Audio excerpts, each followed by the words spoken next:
You are listening to Reels Movie Podcast. I am your host, Z. And before I get into this review, let me remind you to subscribe to the channel, hit that thumbs up button, leave a comment below, hit that bell for notifications, and you'll never miss a future episode. I want to say I'm sorry for the delay in releasing the newest review. I've gotten really busy and schedule changes messed up a lot of stuff for me. But I'm back and everything is figured out. So here is the newest review, Godzilla, King of the Monsters. Monarch faces off against a battery of god-sized monsters, including the mighty Godzilla, who collides with Mothra, Rodan, and its ultimate nemesis, the three-headed King Ghidorah.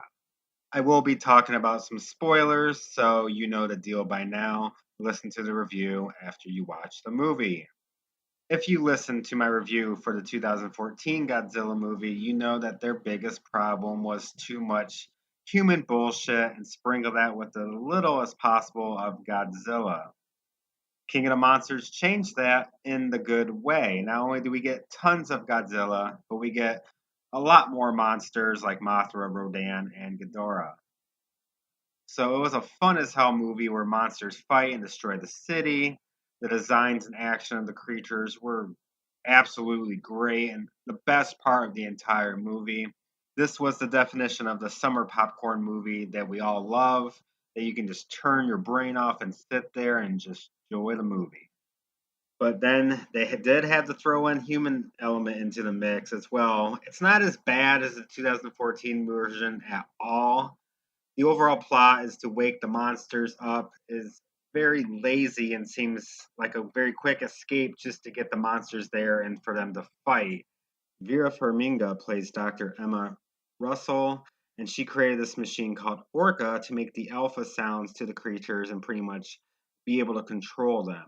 She was taken hostage in the first scene, and then it's revealed that she was actually bad, and her goal was to unleash the monsters and reform the world because of the radiation can like helps bring back the community because it's shown in San Francisco that the community just kind of rebuilds itself. It's really weird. That plot sequence was just disappointing, and then the movie shifts to stopping her and her team from releasing the other monsters, or as they call them, Titans, and get the machine back.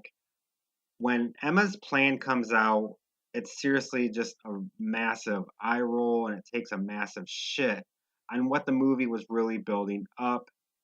I would have been cool with her and the machine being kidnapped and the bad guys using the machine to destroy the world, but obviously that doesn't happen. Her reasoning to restore the planet because we are overpopulated and cause pollution.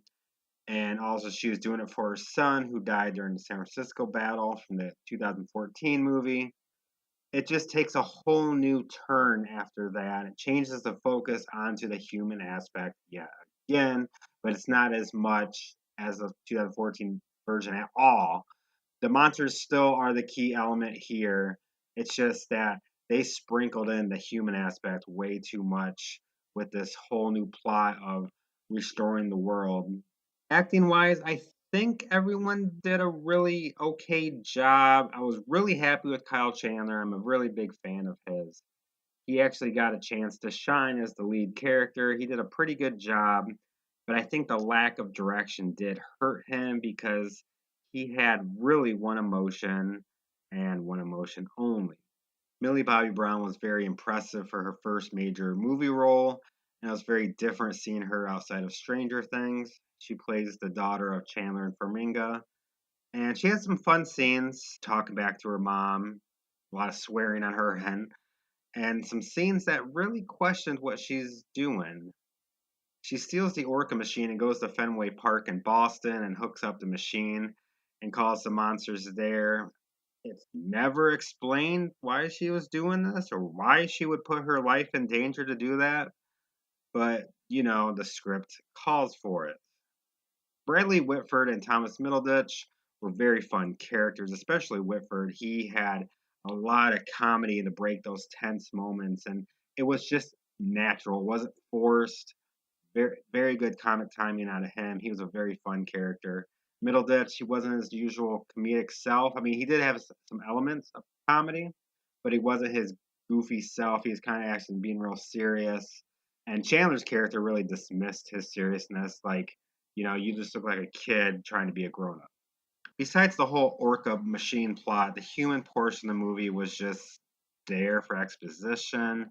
After each battle with the monsters, the humans show more plot points and they say more plot points. They even done it by PowerPoint showing us the plot points. They did this in between every fucking battle and it just would not end. It got very boring very fast and eliminated the pacing of the movie. It was very smooth pacing with the monster battles.